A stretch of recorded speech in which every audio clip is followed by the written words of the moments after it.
10 biggest historical mysteries that will probably never be solved. Number 10. Was there a real King Arthur? The story of King Arthur has been told and retold numerous times over more than 1,000 years.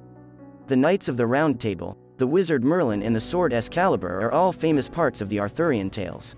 However, if King Arthur did really exist, the reality was likely less magical. The earliest surviving accounts date to the 9th century and tell of a leader, perhaps not even a king, who fought several battles against the Saxons. Even the accuracy of these accounts is debatable. There are a number of sites in Britain that legends link to King Arthur, such as Tintagel, a coastal site that was supposedly King Arthur's home. But excavations have not confirmed whether Arthur ever lived there or even existed. Ultimately, it seems unlikely that scholars will ever know for sure whether there was a real King Arthur or whether the man was purely fictional. Number 9. Who was Jack the Ripper? In 1888, Jack the Ripper killed at least 5 women in London, mutilating their bodies. A number of letters, supposedly from the Ripper, were sent to police taunting officers' efforts to find the Ripper. Whether any of them were actually written by the Ripper is a matter of debate among scholars. The name, Jack the Ripper, comes from these letters. Needless to say, the Ripper was never found, and over the years, dozens of people have been brought up as possible candidates. In his 2012 book, Jack the Ripper, The Hand of a Woman, John Morris suggests that a woman named Lizzie Williams was the Ripper, although other Ripper experts cast doubt on it. It appears unlikely that the true identity of the Ripper will ever be known for sure. Number 8. Where is Jimmy Hoffa?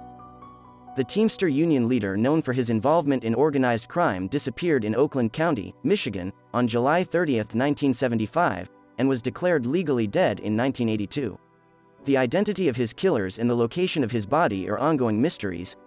Police and forensic anthropologists have searched a number of sites in Detroit and Oakland County to no avail. One popular theory was that Hoffa's body was buried beneath Giants Stadium in New Jersey. Nothing of evidentiary value was discovered during that search, Mara Schneider, an FBI spokeswoman in Detroit, said according to The Guardian in July 2022. While we do not currently anticipate any additional activity at the site, the FBI will continue to pursue any viable lead in our efforts to locate Mr. Hoffa. The identity of his killer is also unclear. Before his death in 2006, Richard, the Iceman, Kuklinski, a hit man, claimed to have killed Hoffa and dumped his body in a scrapyard. As the years go by, it appears increasingly unlikely that Hoffa's remains will ever be found. Number 7. Where is Cleopatra's tomb? Ancient writers claim that Cleopatra VII and her lover, Mark Antony, were buried together in a tomb, after their deaths in 30 BC. The writer Plutarch, AD 45 to 120, wrote that the tomb was located near a temple of Isis. The location of the tomb remains a mystery. In 2010, Zahi Hawass, Egypt's former antiquities minister, conducted excavations at a site near Alexandria. Archaeologists have noted that even if Cleopatra's tomb does survive to this day, it may be heavily plundered and unidentifiable. Number 6. Who killed JFK? This is probably the biggest mystery in American history that will never be resolved to everyone's satisfaction.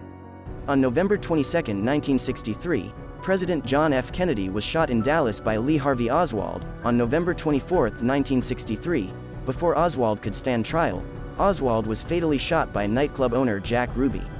Ruby died of lung cancer on January 3, 1967.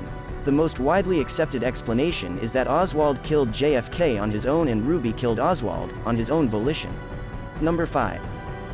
In 47 BC, Cleopatra VII gave birth to a son named Caesarion whom she claimed was the son of Julius Caesar. Cleopatra named Caesarion as co-ruler of Egypt in 44 BC, and surviving art depicts mother and son as co-rulers.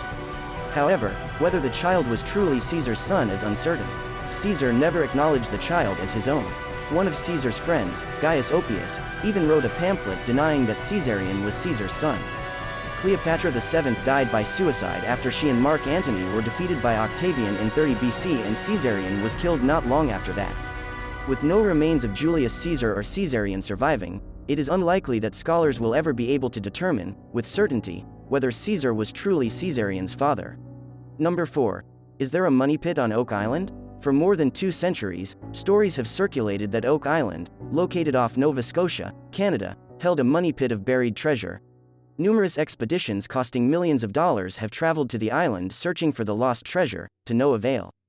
Despite centuries of searching, no treasure has been found on Oak Island. Nevertheless, that doesn't stop people from trying to find it. Number 4. Is the Copper Scroll treasure real? Another treasure tale that will probably never be resolved as more ancient. In 1952, a copper scroll was found by archaeologists in a cave, along with other Dead Sea Scrolls, at the site of Qumran. As its name suggests, the writing was engraved onto a copper scroll.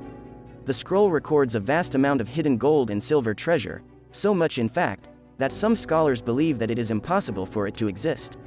The scroll dates back more than 1,900 years to a time when the Roman Empire controlled the Qumran area. There were a number of revolts against Roman rule at the time the scroll was written, and scientists have hypothesized that the treasure was hidden to prevent its capture by Roman forces. Whether the treasure is real, where exactly it was hidden, whether it was ever found, and whether it could still exist today are all mysteries that will likely never be solved. Number 3. Fate of the Ark of the Covenant. In 587 BC, a Babylonian army, under King Nebuchadnezzar II, conquered Jerusalem, sacking the city and destroying the first temple. A building used by the Jewish people to worship God. The first temple contained the Ark of the Covenant, which carried tablets recording the Ten Commandments. The fate of the Ark is unclear. Ancient sources indicate that the Ark was either carried back to Babylon or hidden before the city was captured. It's also possible that the Ark was destroyed during the city's sacking. In any event, the Ark's location is unknown. Since the disappearance, a number of stories and legends about the Ark's fate have been told. One story suggests the Ark eventually made its way to Ethiopia, where it is kept today. Another story says the Ark was divinely hidden and will not appear until a Messiah arrives. Number 2. Is there a city of Atlantis? Writing in the 4th century BC, the Greek philosopher Plato told a story of a land named Atlantis that existed in the Atlantic Ocean, and supposedly conquered much of Europe and Africa in prehistoric times. The prehistoric Athenians strike back against Atlantis in a conflict that ends with Atlantis vanishing beneath the waves. The prehistoric Athenians strike back against Atlantis in a conflict that ends with Atlantis vanishing beneath the waves. While no serious scholar believes that this story is literally true, some have speculated that the legend could have been inspired, in part, by real events that happened in Greek history. One possibility is that the Minoan civilization, as it's now called, which flourished on the island of Crete until about 1400 BC, could have inspired the story of Atlantis. Although Crete is in the Mediterranean, and not the Atlantic, Minoan settlements suffered considerable damage during the eruption of Thera, a volcano in Greece. Number 1. Where is the Holy Grail? The Holy Grail, the cup that Jesus drank from at his Last Supper with his disciples before his crucifixion, has never been found and almost certainly never will be.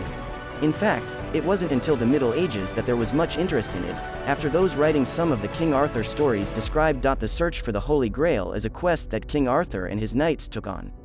There are no serious scholarly attempts to find the Holy Grail, although it continues to be popular in fiction, being used as a plot device in films like the 1989 movie, Indiana Jones and the Last Crusade, where it was used to heal Indiana Jones after he was shot by the Nazis.